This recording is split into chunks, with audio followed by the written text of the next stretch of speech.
Welcome to Classic Comedy of Old Time Radio. I'm your host, Ron Eckelbarger. It's time to put a smile on your face with Lucille Ball and Richard Denning in My Favorite Husband. This is episode number 118, which is entitled The Black Eye. It originally aired on February 10th, 1951. It's time for My Favorite Husband, starring Lucille Ball.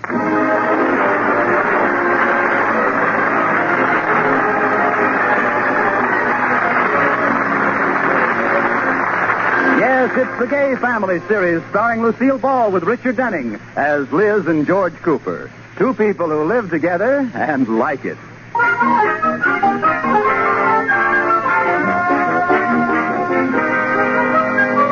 As we look in on the Coopers tonight, dinner is over and Liz is curled up in the living room, lost in a good book. George enters. Liz, have you seen that book I was reading? No. Why don't you look in the attic? Attic? What's the book you're reading? Now, George, you can read it later. That's my book. Now give it to me. No. Oh, sit next to me on the couch, George, and we'll read it together. Well, all right. Here, now, I'll hold it. All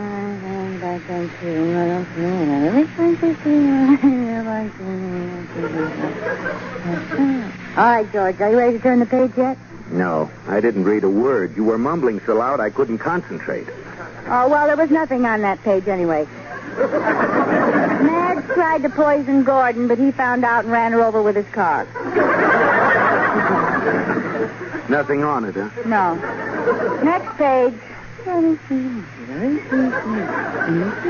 Liz, would you please stop mumbling? I'm just reading.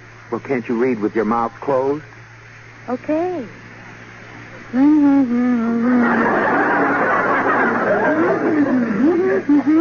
Oh, never mind. Here, you take the book. I'll read something else. No, wait a minute. I have a good idea. I'll read it out loud to both of us. I'm a fool, but go ahead. All right, here we go. As Gordon drove down the highway, an idle thought crossed his mind. Why did I run over Madge, he wondered. Suddenly he heard a sound in the back seat. It was Madge. Yes, it was Madge. She was beaten and torn. Her clothes were in shreds, and blood poured from her many wounds. Their eyes met. Then, in a feeble voice, Madge said, "You don't like me, do you?"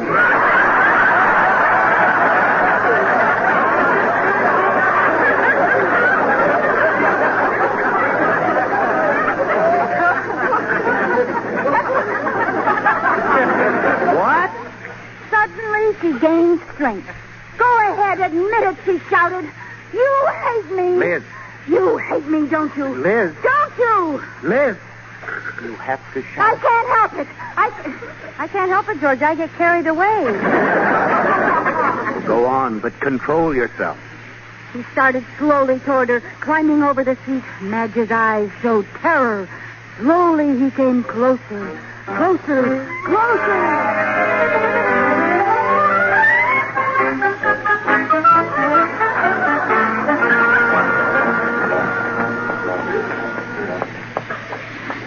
I still think we should have called before we came over, Rudolph.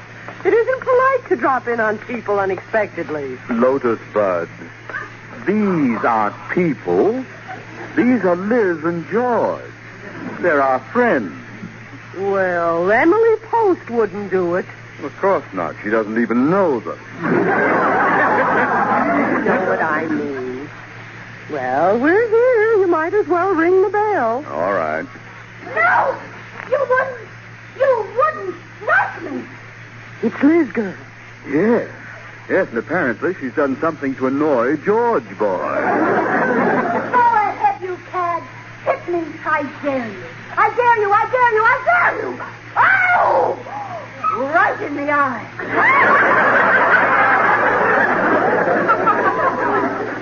She went one I dare you too far. George hit her. Yes. I wonder how he managed to hold off this long. Rudolph. Well, I guess it's safe to ring the bell now. Don't you dare. For their sake. When they hear the bell, they'll go to neutral corners. We can't break in on them at a time like this. Please? No. We'll go down and phone from the drugstore and tell them we'd like to come over. Oh, I thought you didn't want to go in at all. Oh, don't be silly. I want to see how this comes out as much as you do. Well, let's hurry down to the drugstore. Personally, I think George has the first round on point.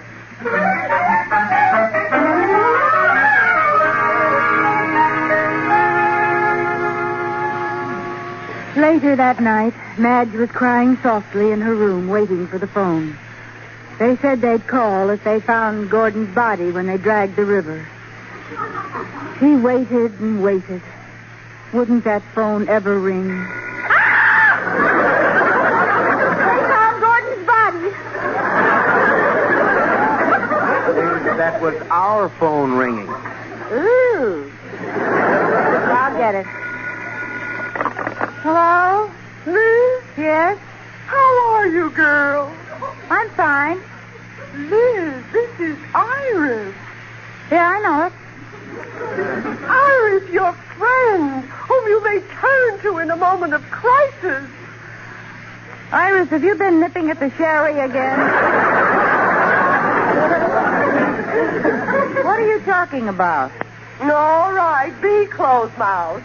Rudolph and I are down at the drugstore, and we thought maybe we'd drop by your house. Well, that would be fine, Iris. Unless you don't want to see us right now for some reason. Why wouldn't we want to see you? I don't know. I thought maybe something might have just struck you. Oh, don't be silly. Come on over. We're just spending a quiet evening at home. Oh, well, all right. Oh, anything we can bring over, girl? Ice cream, candy, bandages? We don't need anything. Come on over. All right, see you in a few minutes. Goodbye. Goodbye. What did Iris want? Help me clean up the living room, George. They're coming over. What's the matter with the living room? What's the matter with it? Well, look around you. Newspapers open, cigarette ashes in the trays. Oh, I'm glad they called first. Oh, gracious, so am I. All right, George. How mortified I'd have been if they walked in and caught us wallowing in our pig pen. Never mind, Porky. Now clean up. Liz, this is the way a living room is supposed to look, lived in. Besides, the Atterburys are our friends. Put your shoes on. Why? They know I have feet. George, put your shoes on and help me clean up. Now pick up those papers. I'll get this ashtray. Now, let's put that book away, too. Throw it to me. Okay. Here, catch. Go ahead. Oh! Oh, my eye! Oh, honey, I'm sorry. Did it hit you on the eye? Yes. Oh, I should have handed it to you. Oh, no, it's my fault. I should have caught it. Oh, gosh, it sure hurt. Oh, you better put something on it, Liz. I'll get Katie to fix me a cold compress. Let me see it. Gee, you really must have gotten a whack. It's starting to color up already. Oh, that's all I need, a black eye. Oh, that's probably the Atterburys. You let them in, George. I'll go fix my eye. All right. Hi, folks. George, boy. Liz, girl? What have you done with Liz? Oh, she'll be right here. Come on in. Here, give me your coat. I'm glad you dropped in. We were just having a quiet evening at home. He's a cool customer, isn't he? Fast, too. He doesn't have a scratch on him.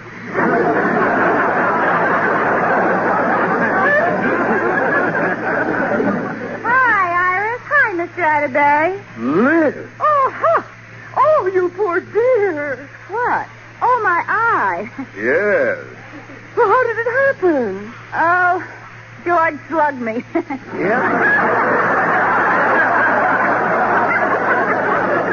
Yep, I finally let her have it.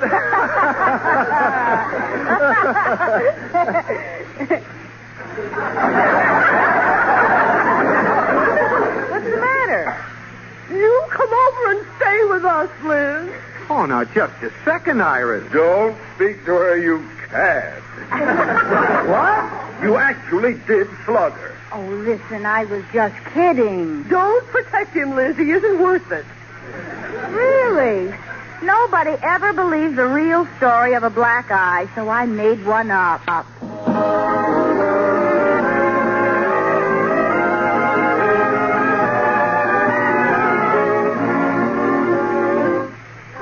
As we look in on the Coopers again, it's the next morning.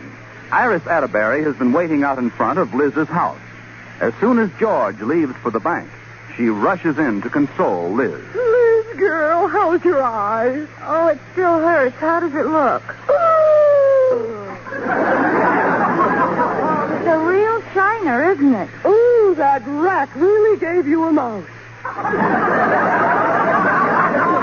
Rat? Oh, listen, Iris. Look, now that the big brute is out of here, what really happened last night? I told you. George tossed a book to me. I missed it, and it hit me in the eye. Ooh, you're stubborn. Look, I know that's the story for publication, but what's the gory truth? Iris, what do you think happened? George got mad and popped you in the eye. George popped me in the eye. Well, at last you admit it. What? What are the details? I want a blow-by-blow description. You won't be happy till you get a good juicy one, will you? No. All right, Iris. It seems George and I were sitting around after dinner, and we had a little argument. Yeah? Close your mouth, Iris. You're drooling on the rug. George? Where was I? George pulled you across the table by the hair and slugged you.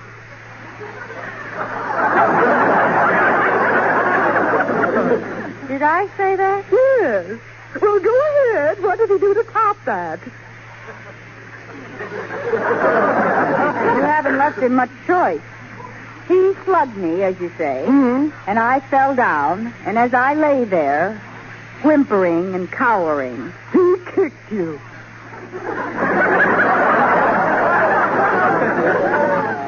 All right, he kicked me. Where? Right between the living room and the den.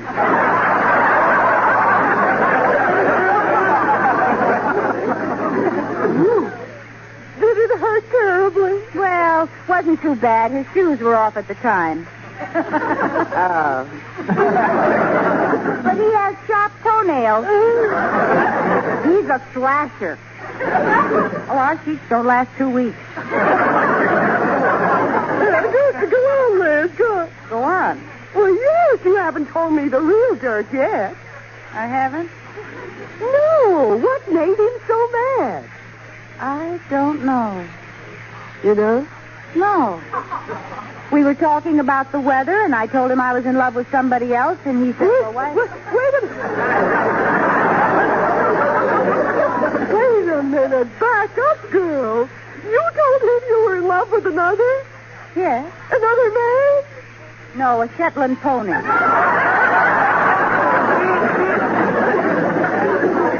Come on, girl. You know what I meant. Who is this pony boy? Well, he's wonderful. We've been meeting secretly for years. Oh, juicy. Is it anyone I know? Yes. Who? Oh, I can't tell you his name. It wouldn't be Cricket, would it? No, it's somebody else.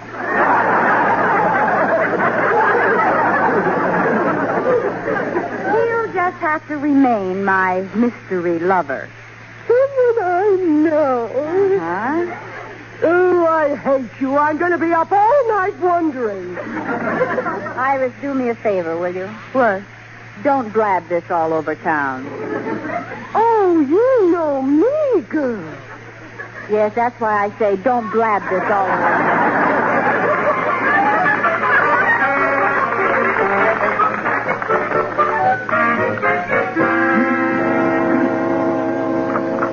Did you want to see me, Mr. Atterbury? Yes, I did. Come in and close the door, George.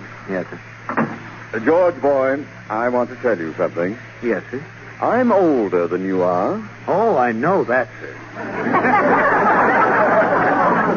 That's not what I want to tell you. I want to have a father-son, a man-to-man talk with you. In our civilization today, the art of fisticuffs belongs in the ring, not in the home. Oh, now, Mr. Atterbury, please. Huh? Now, I grant you that Liz is a very exasperating woman, and at times I've entertained the thought of striking her myself. But, Mr. Atterbury. Uh-huh. It's perfectly understandable that a man must discipline his wife once in a while. But a punch in the eye, as satisfying as it may be to the soul... Mr. Atterbury, for heaven's sake. Hush, hush. George, in the interest of your marriage, I'm going to tell you something I've never told anyone before. What? I struck Iris once. You did? Yes. And afterwards, I felt terrible. You were ashamed.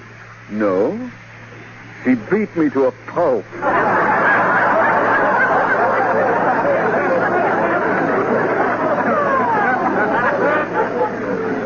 Look, Mr. Atterbury, could I please say something without your hushing me? To proceed.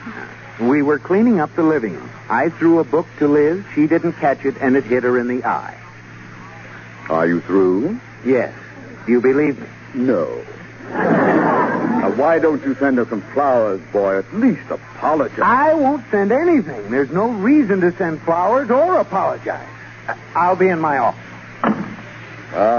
Youth. Well, I'll just have to help him along.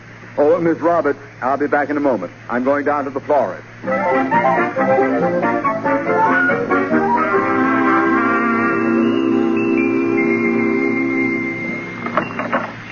Good afternoon, Mr. Benson. Hello, Mr. Atterbury. How's the flower business these days? Oh, I've been busy as a bee all morning. Yeah.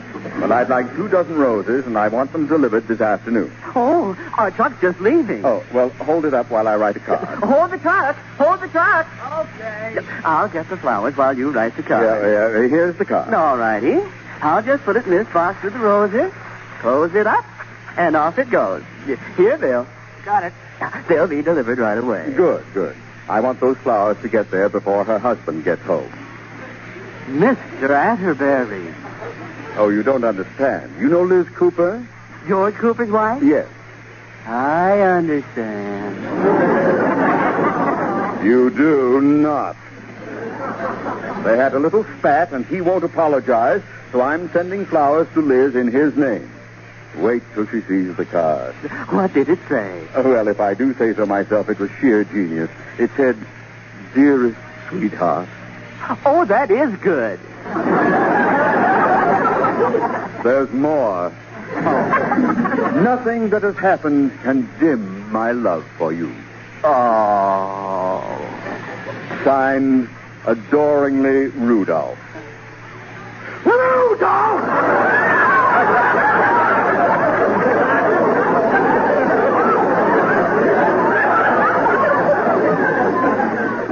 You scared me. Rudolph! Stop that truck. Get that card back. It's too late. Oh, I'll have to rush over to the Coopers and try to intercept them. I'm sorry. Well, you should be. It's all your fault, you bumbling... you!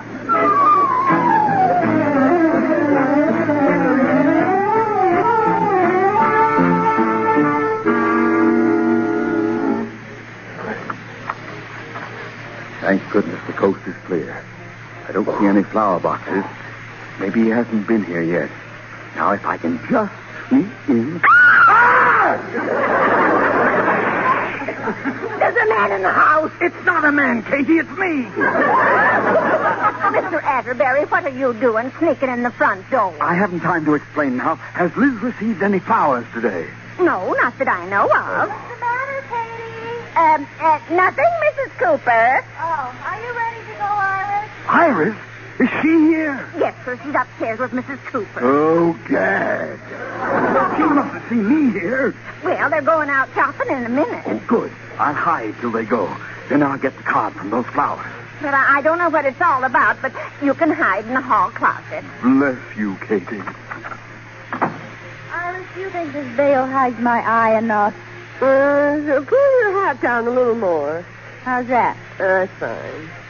Liz, aren't you ever going to tell me who your mystery lover is? No, Why not? because you're a big blabbermouth. Mrs. Cooper, you haven't told me what you wanted for dinner. Pork chop to eat and a steak for my eye. All right. I'll get it, Katie. Yes? Flowers for Mrs. Cooper. Oh, thank you. Flowers for me. I wonder who they're from. Well, they're probably from ML. ML. Mystery lover. Oh, Iris. They're from George. And from George. All right. Here, you read the card. Then if I'm wrong, you'll find out who my mystery lover is. Okay. What does it say? It says, dear sweetheart, nothing that has happened can dim my love for you. Adoringly, Rudolph. Rudolph? Rudolph! Rudolph? Rudolph who? Rudolph who? You think these flowers are from Rudolph Atterburys? They aren't from Rudolph Valentino.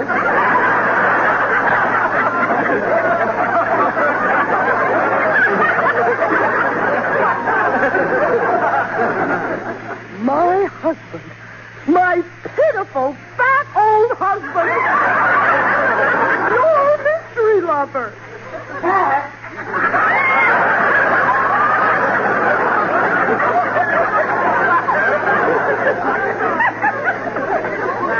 It just doesn't seem possible.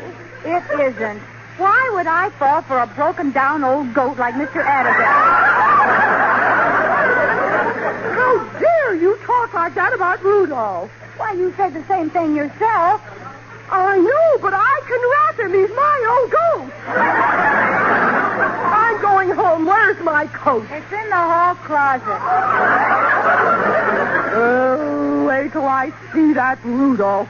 Oh, there's someone in there. Oh, there is not. Rudolph Atterbury, is that you? Don't be ridiculous, Iris. There's nobody here but us galoshes.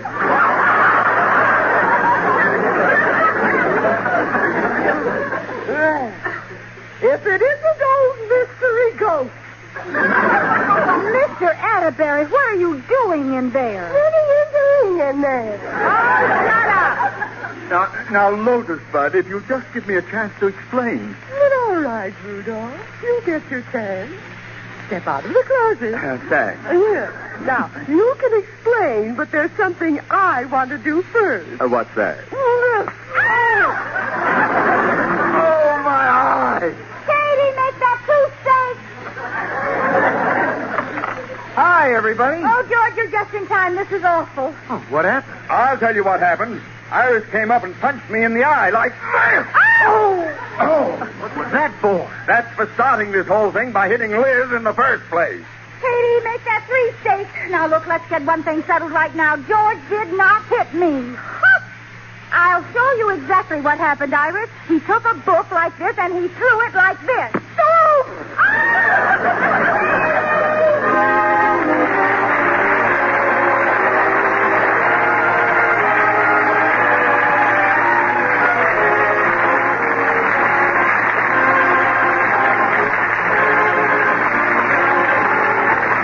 My Favorite Husband has been presented through the worldwide facilities of the United States Armed Forces Radio and Television Service.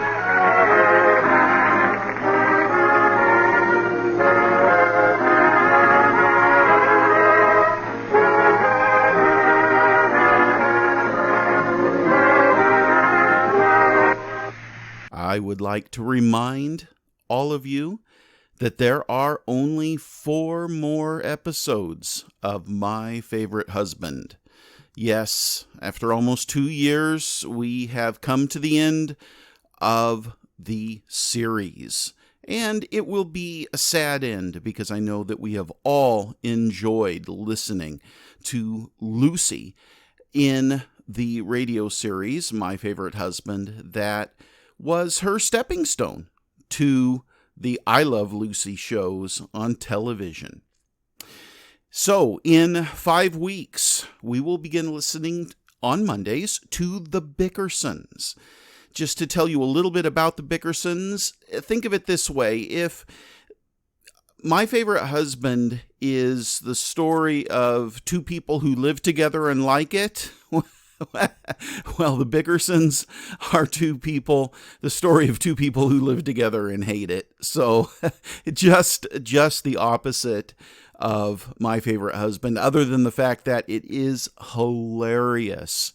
And the Bickersons are a good name for them. And in the upcoming weeks prior to the beginning of the Bickersons, we'll have a little more information about them. But in the meantime, something to look forward to.